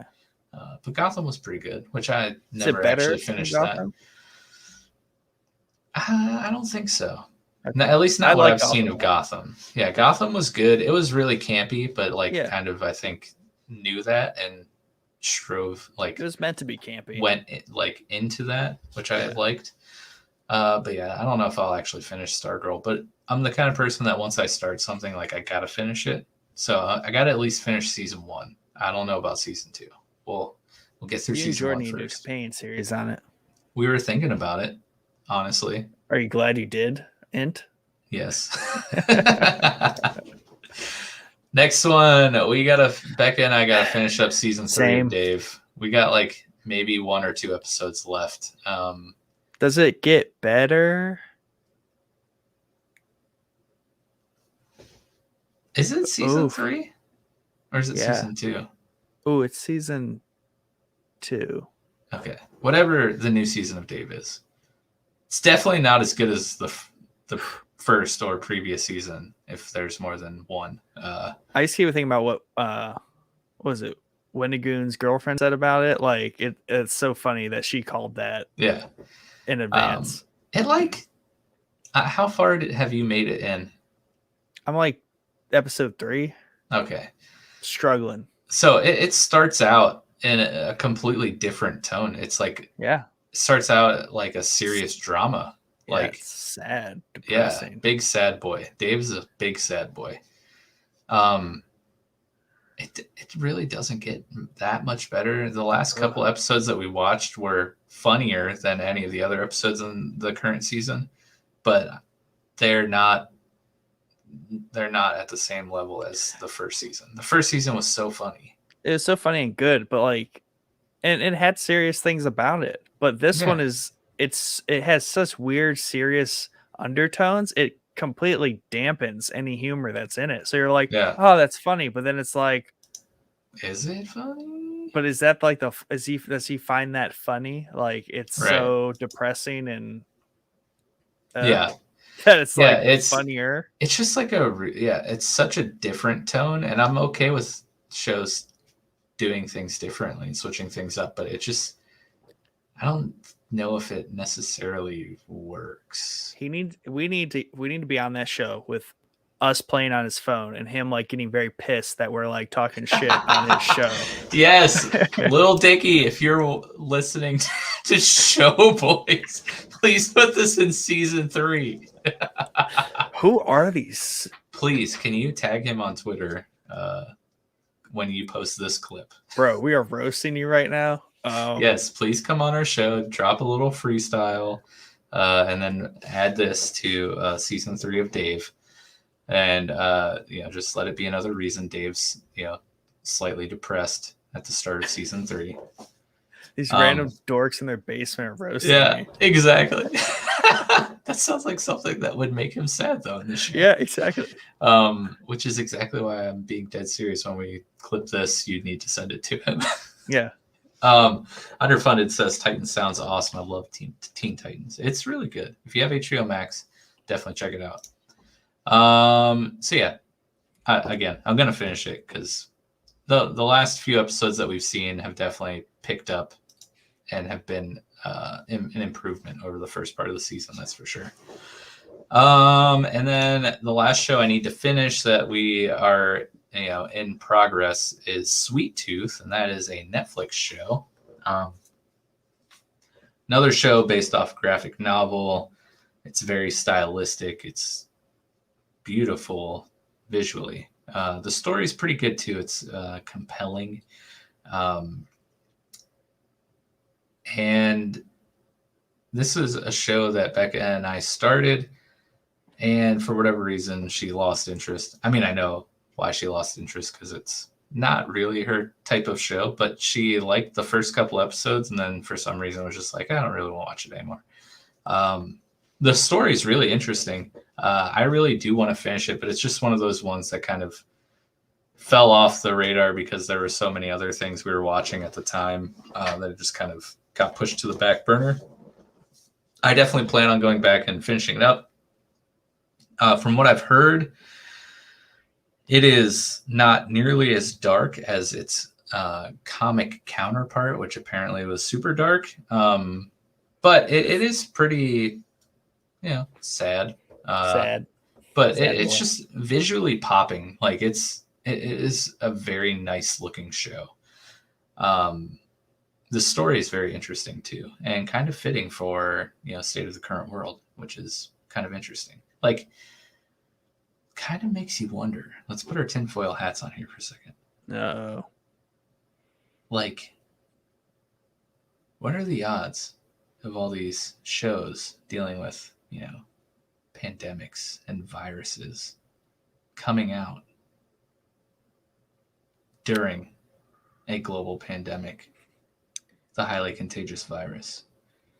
Like, this show had to have been started a couple years ago, like before COVID, but it's very relevant to COVID. So like, well, did Robert Downey Jr. know about COVID? And he's like, you know what? I'm just going to make this super relevant, highly topical show called Sweet Tooth and drop it right in the middle of the pandemic, just so I can stay relevant.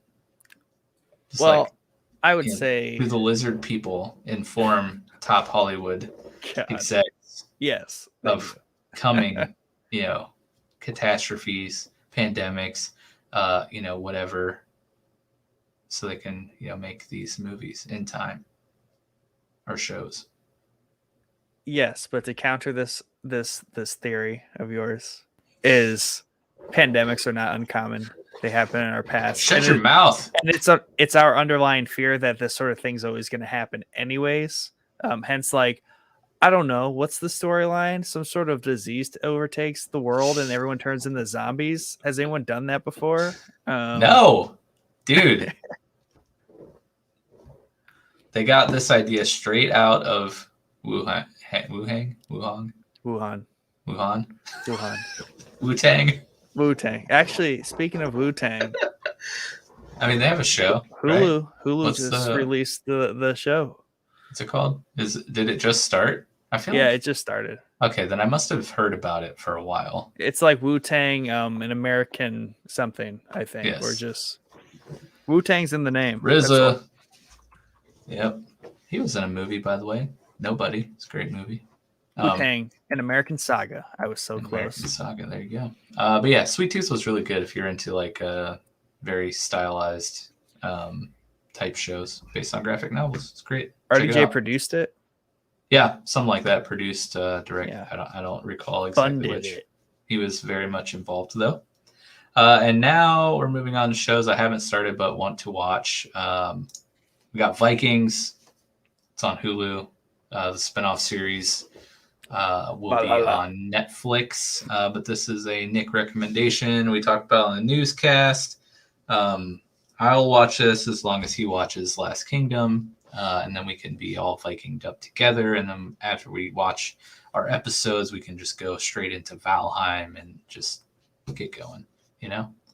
The next one is Love, Death, and Robots, a Netflix short anthology series, animated. Really great. First season was awesome. Second season released a while ago.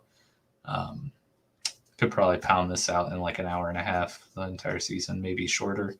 I enjoyed the first season. It was great. Very creative episodes. Everything from like horror-ish, dystopian-ish to like kind of black comedy-ish.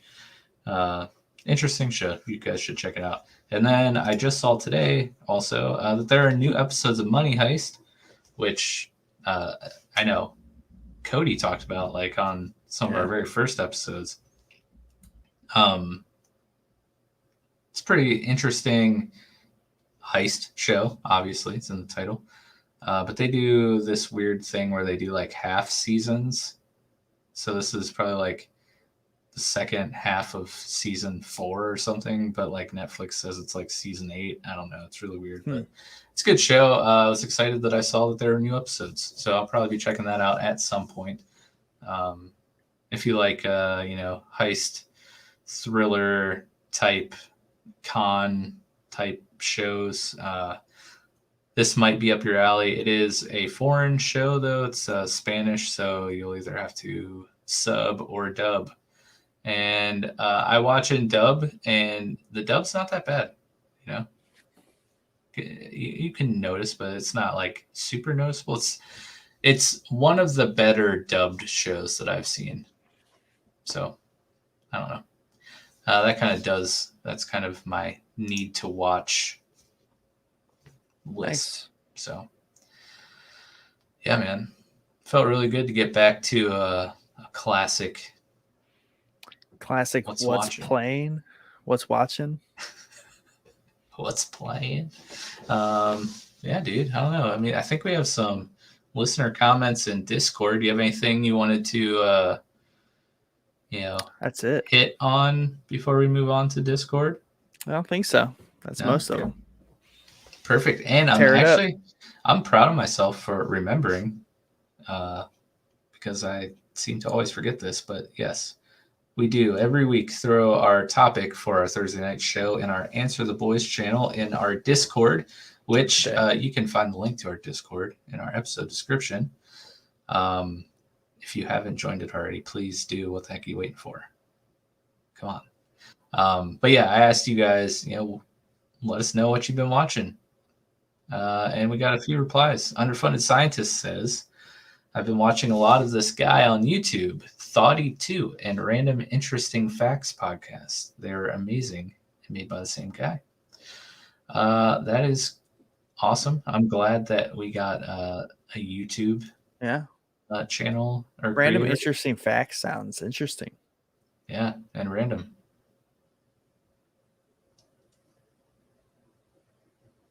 Long pause. Yeah. So Underfunded, if you're still here, what's Thoughty's YouTube? Is it just like the same like Random Interesting Facts stuff, or is it more pointed towards one thing or the other? But either way, thank you for answering the topic. Appreciate the input. Have you been watching anything good on YouTube lately, Nick? Just Potato McWhiskey plays Civ, that Beaver game, and Yeah. Humankind. What is it? Timber or something? Timberborn. He was Yeah. sponsored to play it today or Nice. yesterday. So he played like 30 minutes. It looks like a pretty nice little game. I think if you could pick it up on sale for sure. I forget how much it is it's like 20 something right now. Might be worth it. Because I put it on my wish list and it was like 10% off when it came out. So it was like $22, I think. So it might be like a $25 game, something like that. Again, it's a style of game that I like really want to play, but like can never get into when I actually play them. But this one seems like manageable. Yeah. For me and my brain. It's very narrow and focused, which is nice. Plus, you get to play as a beaver. Many beavers. Yes. I sent you a link in Discord to some like actual engineer dude who plays Timberborn or played like the beta or something. Yeah. And his video is like really cracking me up. Oh, I started watching that actually. It was really funny. But watching him play, I was like, maybe I could get into this. So if it goes on a good enough sale, I'll probably pick it up. Thoughty 2 is random interesting stuff from Underfunded Scientists. I guess that makes sense because you said they're amazingly made by the same guy. So my bad. And Underfunded also says Timberborn is sick. The second channel, Random Interesting Facts, is the same thing, but more aimed for audio listeners. Oh, good. Interesting. Thank you for the clarification, sir. Our good friend Tom from Be Hero Fights, he says he watched Scary Movie 2 last night. So ridiculous. Such a ridiculous movie, but it was fun. I haven't watched a scary movie like the scary movies in so long, but they definitely were one of those good like popcorn just throw on just to have a good time movie for sure. Thank you so much, sir, for your input. And then Troidal Power, who, if you've been watching the Nuzlocke streams, has been frequenting, helping pick out names for our Pokemon team. He says, my wife and I have gotten way deep into a terribly stupid reality show called Below Deck. Each season follows the crew of a luxury yacht over the course of a charter season, and you get to see all the ridiculous nonsense the uber rich look for while on vacation, and also tons of spicy drama from the crew of the boat. It's absolute garbage, and I freaking love every minute of it. You're not the only person that I've heard talk about the show Below Deck. It's not up my alley, but I believe my wife probably would eat this up in a heartbeat and enjoy the crap out of it. But thank you, sir, Droidal, for your input here and the answer to the boys' question. Dad's thumb up. Yeah, I love that. Love the dad's thumb up. So fitting. Speaking of, while I was on vacation, I picked up an entirely new podcasting uniform wardrobe. So, you typically see me in a green Outer Banks hoodie or my white Dad Feels hoodie. Don't worry, those will still be in the rotation, but I have added this lovely banana yellow Outer Banks hoodie, a lovely white hoodie, Outer Banks hoodie with, a bunch of,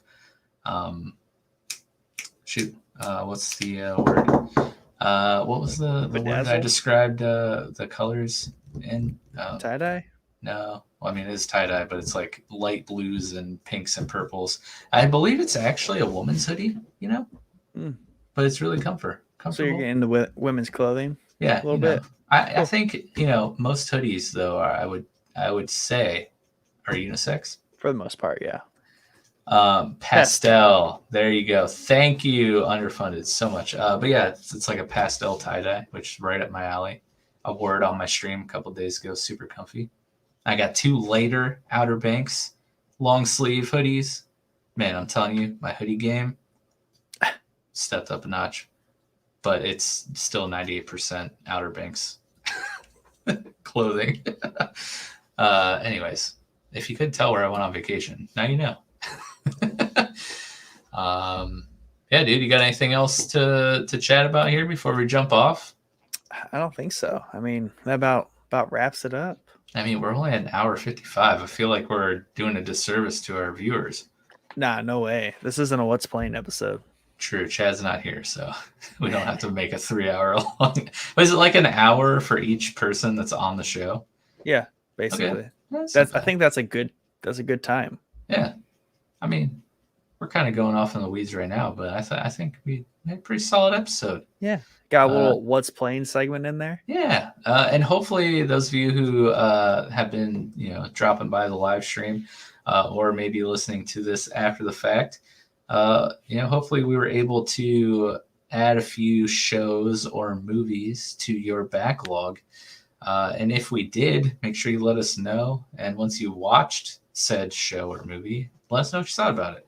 And you can do that by joining our Discord, which is the perfect place, the best place, probably the actually only place that you'll really be able to stay completely up to date with everything going on in the world of Showboys, which if you're just kind of entering the world now, there's a lot going on. If you're a concurrent returning listener or viewer, you're well versed in all of the crazy things we have going on at Showboys, and there's just so much more coming down the road that you guys don't know about. So you'll want to definitely tune in. Join the Discord. It's a great place. We have channels for just about everything you can think of, ranging from what's watching to what's playing to memes to our Answer the Boys topic. We have Showboys Radio in there. We have channels for Pokemon, New World, Valheim. We even have a whole other podcast in our Discord, Be Hero Fights. They have their own section of channels where you can go converse and mingle with the Be Hero dudes. We might be having a BioCiv section of our Discord, our stream team partner, where you can go co-mingle with BioCiv and all of his lovely followers and chat with him about all the games he's streaming. And if you're a member of our Patreon, we have an exclusive Patreon only section of our Discord as well. So there's lots of stuff going on in there, and we post in there regularly, and some might say I post way too much in there. So that's probably the best place you'll be able to interact with us, Nick, myself, the other Showboy staff, and all of our other lovely listeners. It's such a great little community we have growing in there. Everyone's super cool, and I've loved all the interactions we've had with everyone that's in our Discord. And if you're not, you should join up, because we'd love to meet you and chat and converse. Why don't you tell them a little bit about the Patreon, Nick? Oh yeah, the Patreon. Becoming a Showboys patron, it's a pretty good time. You get exclusive monthly episodes from Mike and I. We're leaving those open ended. The first one was super fun for September. We really kind of we talked about some things that we typically don't really talk about, at least outside of ourselves. So it was our kind of opportunity to share like our greater thoughts on the podcast and its journey, where it's going, where it's been. So I think that's always a cool insight to get. And obviously, like Mike said, you get Discord categories, and some other, I'd say, like, what would you call those? Like perks. Opportunities, perks, right? Yeah. Perks, but they're like opportunities to further interact with us, and get, on the show, interact more directly with the show. You can pick topics for us to talk about on the show, vote for topics for us to talk about on the show. You can get cool little stickers. Oh yeah. And if you're, in our top tier for a certain amount of time, you might even get some cool little pixel art. Maybe that looks a little something like this. Hey, that's me, not you. I know. I don't know why my avatar is always set up as you. I change it every single time. But anyways, yeah, you might be able to even get yourself a little pixel avatar of your likeness. But you can support us on Patreon, for as little as $1 a month, all the way up to $10 a month, whatever your heart desires. We appreciate any support we get on Patreon. But if you're not in a position financially to be able to support us on Patreon, that's okay too. Just the fact that you're listening, tuning into the live streams or catching them after the fact, that means the world to us too. We're glad that you're, hanging out, listening, chatting with us. And that also helps us out immensely. Just if you like what you hear tonight or, enjoy what we're doing, consider subscribing, liking, rating, reviewing, sharing with your friends. Otherwise, I don't know. I guess we're done. We are done. All right. Well, thanks for tuning in, everyone. Hope you have a lovely night, and we will see you next week for another episode of Showboys. Thanks for watching. Thanks for listening. That's right. Enjoy this lovely slapper of a theme song on your way out, and we'll catch you next week. Good night.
Love those underfunded comments. I know. And play out. That guy is so nice. MVP. He's such a nice guy. MVP. You want to hear something really cool? Sure. I think I might be appearing on a podcast Sunday night. Anyone know what the topic is? Sure. Well, you guess. What are we doing in the shadows? Too long. Analog horror. I might be debating on the best analog horror series between Local 58 and Gemini Home Entertainment. Dude, we talked about both those on our analog horror episode. You're in the debate. You're debating. I don't know yet. We haven't decided. I'm in chats right now, but here's my thing. I could debate for either one of those because honestly, they're my two favorite. Right. Yeah. I love them both almost equally. That'll make you a good debate. It would, but I think also that would make me a great judge. Yeah. Because I'm well versed in both series, right? So like, I can tell someone's going to, if they're BSing, if they don't know what they're talking about, I feel like, yo, you know what you're talking about. Or if I'm a fighter, I could just slam them, right? But the judge might not know. Yeah. So I don't know. Got to use all their points against them. You got to make the argument for them and then just maybe I'll flip and crush them. I got to get on a call with Jordan and have him, coach me up on my debate skills. Because he's a great debater. He's a master, if you will. Yeah. Some might say he is a master debater. Yes, he definitely is that. And I need him to teach me the ways so I can too become a master debater. What a great bonus clip right there.